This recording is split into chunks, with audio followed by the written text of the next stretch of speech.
Halo teman-teman, selamat datang kembali di channel Astralian. Aku Astrid, dan malam ini kita bakal masuk ke cerita yang bikin jantungan. Judulnya Misteri Larangan Tidur di Bis Ini. Kisah tentang sebuah bis gaib yang bakal bikin bulu kuduk berdiri. Siapkan mental, matiin lampu kalau berani, dan ikutin cerita ini sampai akhir. Yuk, kita mulai.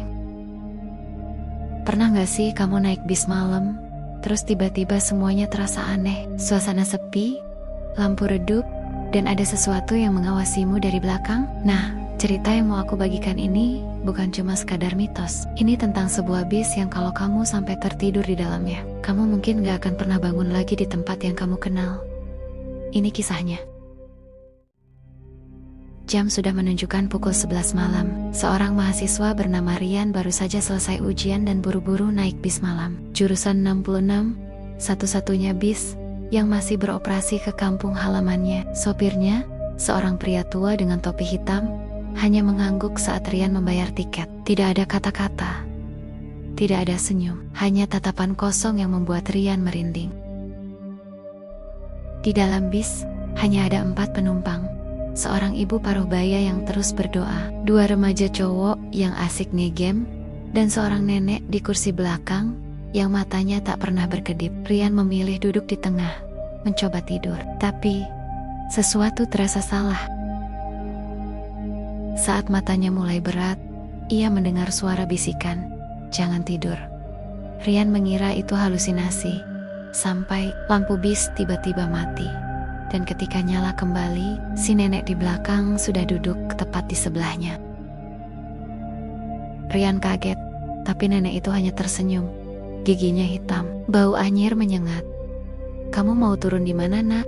tanyanya. Rian gak ingat pernah ada nenek di bis sebelumnya. Tapi yang lebih mengerikan, di cermin spion, kursi si nenek kosong. Seketika, tubuhnya kaku. Ia mencoba berpikir logis. Pasti aku kecapean. Tapi ketika ia lihat jam tangannya, jarumnya berputar, mundur. Lalu, suara radio bis tiba-tiba nyala sendiri, memutar rekaman teriakan seseorang. Di luar jendela, jalanan yang biasa ia kenal berubah jadi hutan gelap.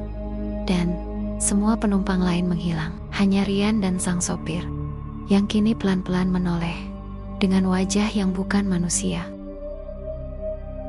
3 hari kemudian, Rian ditemukan pingsan di depan pintu pemakaman tua, 100 km dari rute seharusnya. Ia ingat sedikit, bis itu bukan untuk orang hidup, itu adalah bis arwah, mengangkut jiwa-jiwa yang belum sadar bahwa mereka sudah mati.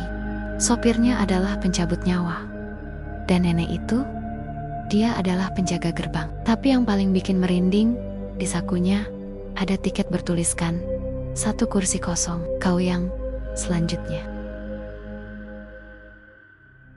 Kadang kita anggap remeh hal-hal kecil, bis malam, kantuk, atau orang asing yang terlihat aneh. Tapi siapa tahu kita sedang diuji. Mungkin dunia ini punya pintu-pintu yang tidak boleh kita masuki, dan jika kita memaksakan diri, kita mungkin terjebak selamanya. Seperti kata pepatah, tidur adalah kematian sementara. Tapi, bagaimana jika kau bangun di tempat yang salah? Sebelum kita tutup, aku mau bagi 2 kutipan bijak dari cerita ini. Pertama, kadang batas antara dunia kita dan yang lain hanyalah sebuah kantuk. Yang kedua, hati-hati dengan tiket yang kau pegang. Bisa jadi, itu satu-satunya jalan pulang atau pergi selamanya. Terima kasih teman-teman Astralian sudah menemani Astrid ceritain misteri kali ini. Kalau kalian suka cerita ini, jangan lupa tekan tombol like, subscribe, dan share, serta aktifkan juga lonceng agar kalian gak ketinggalan cerita-cerita misteri dari channel ini. Oh iya, kalau punya cerita misteri dari daerah kalian, jangan lupa tulis di kolom komentar juga ya. Oke teman-teman, Astrid pamit dulu. Sampai jumpa di kisah misteri berikutnya. Bye-bye.